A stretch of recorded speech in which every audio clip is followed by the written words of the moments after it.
I've isolated the main woofer. That's non-stop for 22 hours. Yeah. That's ridiculous. If the definition of madness or insanity is in the sort of far end of a normal distribution curve, then this long distance marathon swimming is right there. John, thank you so much for finding time to chat with me. For people that don't know maybe who you are, could you maybe sort of tell us a bit about your story? All right, so this summer I had a go at swimming the length of the Lake Geneva to raise money for the brain tumour charity. Unfortunately, I only managed 45 kilometres of the swim. The total is 70 kilometres, and I got pulled out after 22 hours. The lifeguards on the boat that was accompanying me thought that I had got hypothermia. I hadn't. I'd actually just run out of puff. I was hoping to swim the entire lake, which is 70 kilometres long, and it would have taken me 36 hours at my estimated speed of about 2 kilometres an hour.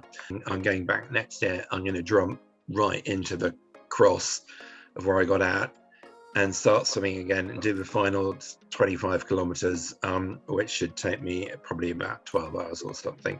You seem like a very humble chap, and I'm just trying to compute in my brain here. You swam non-stop for, did you say 22 hours? That's right, yeah, non-stop. I started at 12 o'clock midday on one day. I swam right through the afternoon, right through the evening, right through the night, and into the next morning until about 10:30 the next morning. There are so many things going through my mind right now. I'm doing the London Marathon, and I just think 5 hours, if I get under 5 hours, I'll be happy. It's just 5 hours of pain. But I can stop and walk, or it's not like you can do that swimming. That's non-stop for 22 hours. That's ridiculous. Yeah, I swam a channel in 1993. It took me 13 hours and 45 minutes. And I then had a kind of 27-year gap, or however many years it was. And I picked up my swimming again. I used to do 10 hours on Saturday and 10 hours on Sunday. The idea of these videos are that it's people telling their stories. Now, obviously, there is a reason why you're doing these crazy swimming adventures. What's the motivation behind it? Well, the motivation is to raise money for the brain tumour charity. I specifically like them. I think they are a great organisation run by tremendous people. I think they've been very entrepreneurial with the way they've spent their money. I think they've achieved big results pretty quickly, and it doesn't surprise me that they got nominated and then won the Charity of the Year award in 2018. I have this affinity with the brain tumour charity because my sister Emma died of a brain tumour in 2003. What's sad is that the number of options and the treatments that are available to people now are pretty much the same as they was, so the same as they were 20-something years ago, or close to 20 years ago. And I just felt, we need to change that. This is not good. We've seen lots of major advances in other cancer treatments, and brain tumours have just kind of sat there feeling a bit uncared for, in terms of research allocation. Sometimes with brain tumours, it's not about a cure, it's about increasing the number of quality life years that people have. And again, here, the brain tumour charity have made big strides. So I know sort of finding cures is probably going to be difficult, but there's a lot you can do to make sure that people get treatment early, quickly, they get the right treatment, the best treatment that's right for them. And if all that works, hopefully people can lead much longer lives and quality lives. I was reading up on some stuff this week, and the obvious statistic that sort of jumps out is the 3% about funding. Yeah. And you think brain tumours are and correct me if I'm wrong, brain tumours are one of the biggest killers in cancer. Is that right? Amongst Yeah. amongst was it young people? Yeah, I think the biggest cancer killer in people under the age of 40 yeah, is the statistic. yeah. Yeah. They only get 3% of government funding or something like that, which is just Yeah. crazy, really. And I'm not sure why. Brain tumors have got lots of problems, medically. There's what's called the blood-brain barrier. So it's very difficult to get drugs into the brain because the brain has designed itself to stop things it's not certain about getting into the brain. So that's one issue. Secondly, observing what's going on is quite difficult. Taking biopsies from the brain, it involves sort of lifting off a bit of skull and going in there. Whereas it's quite easy to take biopsies from Holly, shut up, from other bits of the body. But I went to see the research that the Brain Tumor Charity are funding in Lausanne. They've got a big project going on there to look at how cancer cells hide in brain tissue. It's quite extraordinary. Basically, what happens if you have an operation, you get scar tissue, and cancer cells actually get and hide there. And the doctor who was in charge of the whole project showed it with slides on a screen, and it was quite impressive. He showed all cancer cells sort of going to migrate in the scar tissue. Scar tissue is good for cancer cells because there's very little blood supply, so drugs don't reach them, and they literally go and hide there until they think it's all safe, and then they come out and carry on with the infection. So that the upside of this project, if it works, is to get drugs into scar tissue more effectively, and B, to stop scar tissue forming in the first place, or to stop it forming in such large quantities.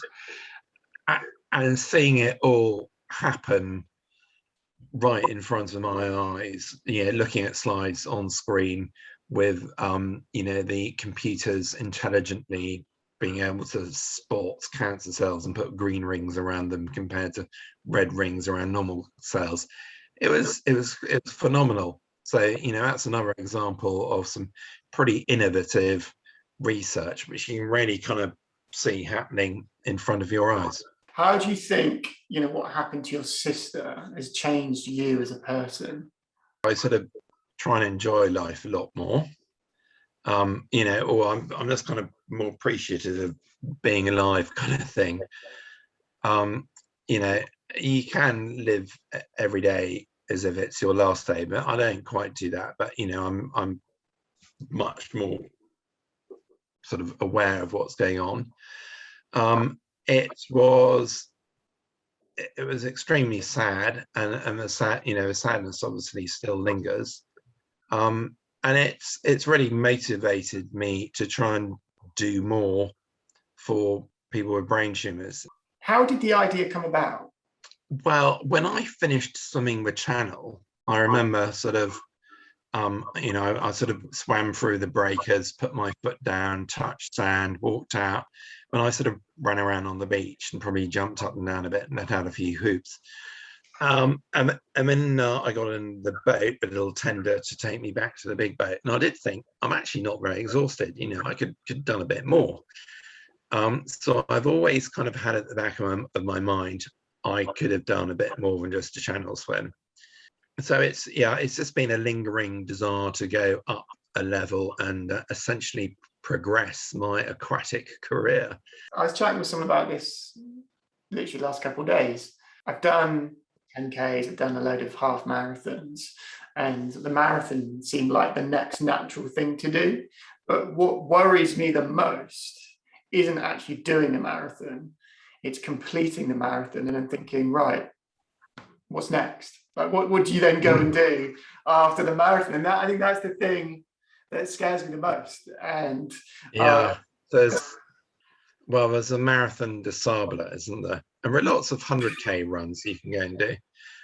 I find when I'm running, I start off, and my mind is saying, oh, this is good, this is fun, and you're enjoying it. And then I get to about mile 8, I'm just like, I kind of hit a bit of a wall, and my mind's like, just focus. But I struggle because it just wanders. What was going through your mind whilst you were doing the swim, and how did you focus? So I kind of switch off when I'm doing long distance swimming.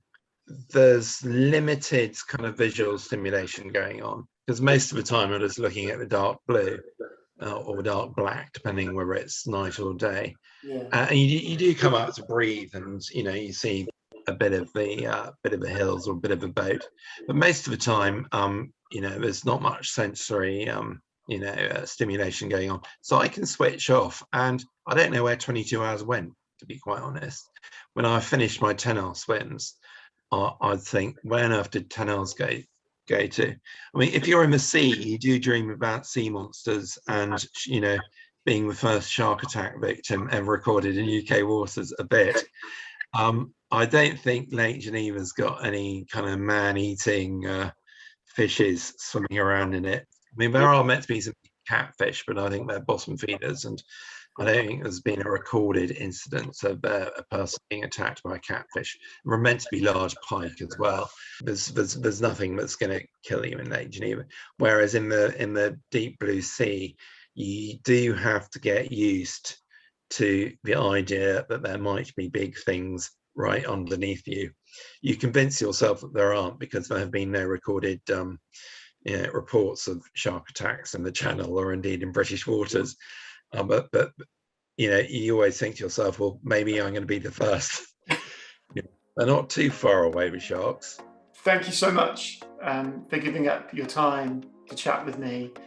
You're an inspiration. I'll put a link to your Just Giving page because people should go and check it out. They should follow you on Twitter as well. But well done for all that you're doing, and I hope you enjoy your sort of preparation for next year. I'll do my best, and good luck with your run and everything you're doing as well. Thank you so much. Okay. It's a great charity. Lovely to meet you. Thank you very much indeed. Bye. Thank you, thanks. Bye-bye.